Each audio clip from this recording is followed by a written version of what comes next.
Hello viewers, welcome back to my YouTube channel. If you're a viewer of this channel, you already know about my Volkswagen e-Golf. It is the 7th generation Golf. If you're new to the channel, well, I bought this just under 1 year ago for just a few $1,000s. I think it was about $3,000 for a fully electric Mark 7 Golf. Now this is an early one with the small battery, but since then I've done some repairs. The entire suspension was shot, so we've installed pretty much new coilovers, new bushings, new bearings, everything's new. We've put on some rotiform wheels that my buddy Colton had laying around. I think they look great. And one of the things on the list, we've changed the color by wrapping it, some other things. We've had the interior now, by the way, completely extracted, ozoned, everything. There's no more smoke smell in the car. It's really coming together. But the headlights have been a problem. First of all, I never liked the look, just looking at the car visually, of the standard halogen headlights. This generation Golf was available with a LED option. But then some of you may know, who follow me on Twitter or whatever, but someone took a pickaxe to the car in the parking lot here of my office. I'm not really sure why, but they also smashed out my headlight.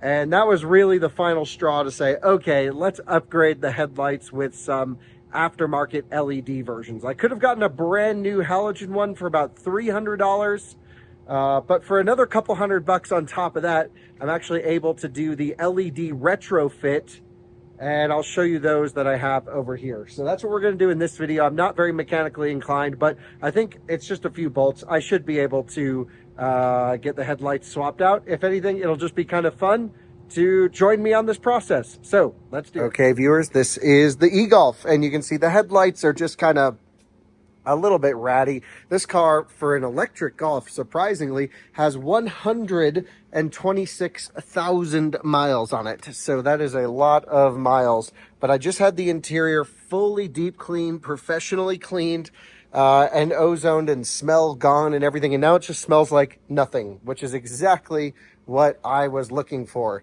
This is the curious part, though. I think originally I thought someone had shot it, but it really does look like a pickaxe, and you can see the wrap has started to peel up. And it's quite a big hole.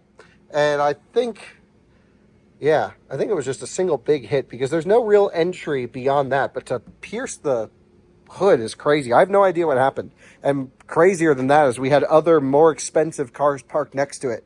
But anyway, in the back of the Range Rover, in one of the cars, I can't remember, I have another piece of vinyl that I'm just going to patch that with. Worst case, if it looks like crap, I'll get a new hood for it. They're only a few $100. But yeah, whoever did that also smashed out my headlight, and I've just been driving it around like this. Honestly, I didn't even look too closely. I didn't realize I just had pieces of plastic headlight in here. Anyway, let me show you the new ones. So here I have just received a shipment from Amazon, real high quality, and here they are.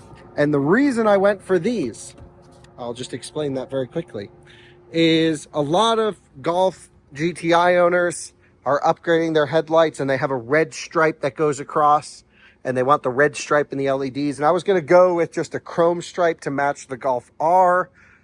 This was actually the first set of full LED swappables that had the blue matching. And I really love the blue effects of the e-Golf. So that's what I got here, are the blue LEDs that's in this container. Let's see if we can take a look at them. You can see it's a nice, there's that blue, oh, beautiful. Full LED projector, not like we're going to be reusing bulbs or anything like that. It's a full plug-and-play kit as advertised. It was $500. I'll leave it linked if you happen to come across this video and you're interested in it. I think I know roughly the process to install. So let me at least show what roughly I'm going to do here. By the way, I still have a Coda EV interior set. I'm pretty sure these are the seats that came out of my car. They're a little bit warped, but I think they actually visually look better than what Declan threw in there. I've got the Cybertruck wheel covers. We've got DC chargers around. Lots of nerd stuff here, but no matter. You guys know the drill. Let's just replace these. So here under the hood, I just figured some of you would want to see this. No entry. I mean, there's an entry hole there from, I imagine, a pickaxe. Again, I thought it was shot, but I see no entry bullet hole. I don't really know. No damage here. Everything seems to be fine. all happy dandy, all good, but very interesting to say the least.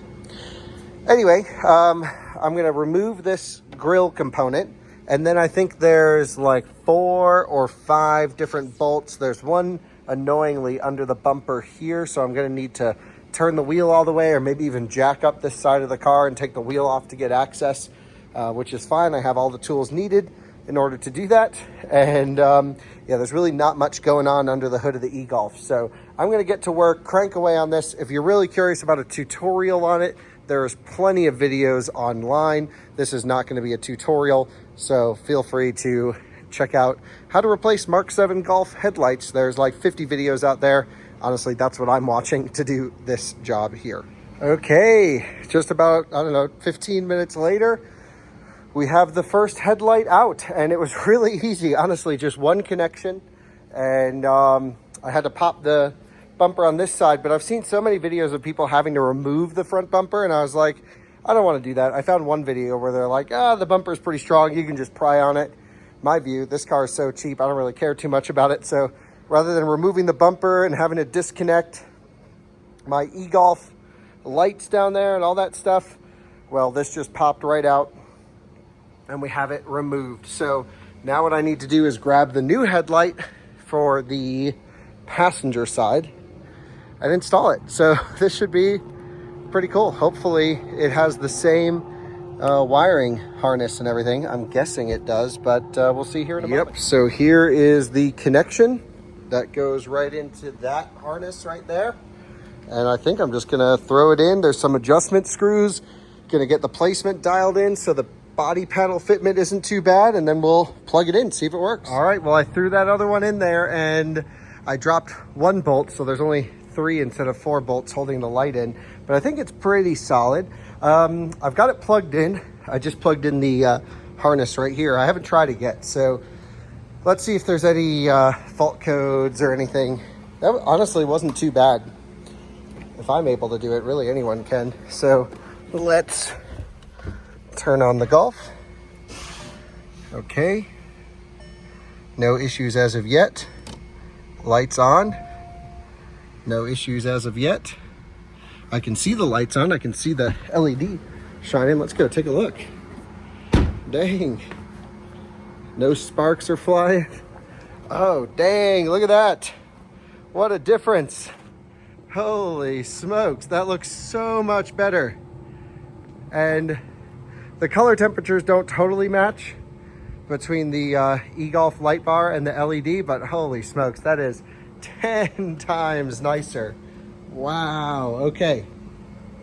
So I'm gonna bolt that headlight down. I'll do the other side, and then we'll wait till it's dark out and give them a try at night, because that'll be a nice side benefit, hopefully, that they're actually better.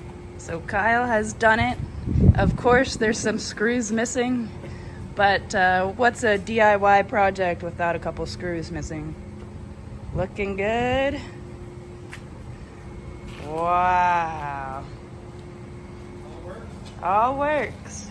Hazards? Yeah. You did good. Good. Great.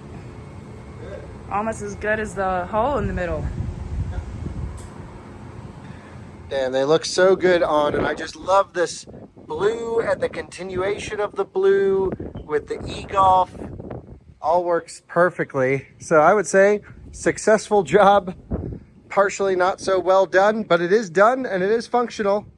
And I think I'm like 6 screws less than when I started, but that's usually how it goes with me. It's okay. It's the beater. Hell yeah. Looks so much better. Thanks guys for watching. Thanks for joining me on that fun project. See you later. Well, perfect timing to try out the lights. A crazy storm is just coming in, so I guess we'll check to see how weatherproof it is. Man, we got to get this thing out of here so we can try this out. Let's do it. Well, the weather is coming in, and I just want to make sure that the windows are closed in the Range Rover, which they are. We're good.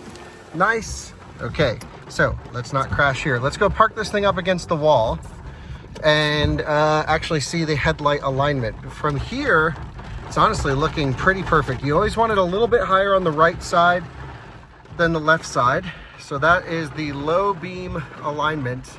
I'd say that's good. High beams, really bright. A bit hard to say this close. Let's back this back up a little bit. High beams are just bright. And I guess that's also kind of what you want. But low beam has this really nice cutoff. I would say a really good height on the left side. The brights seem pretty bright. That is a huge improvement in light output, certainly from before. I'm gonna drive around, see if anyone flashes me. The right side might be a bit too high, is the only thing I'm worried about. But wow, that's a big difference. So no warnings, nothing. These headlights were really, if I can install them, I mean, I don't think I did a great job, but they're in there and they're powered.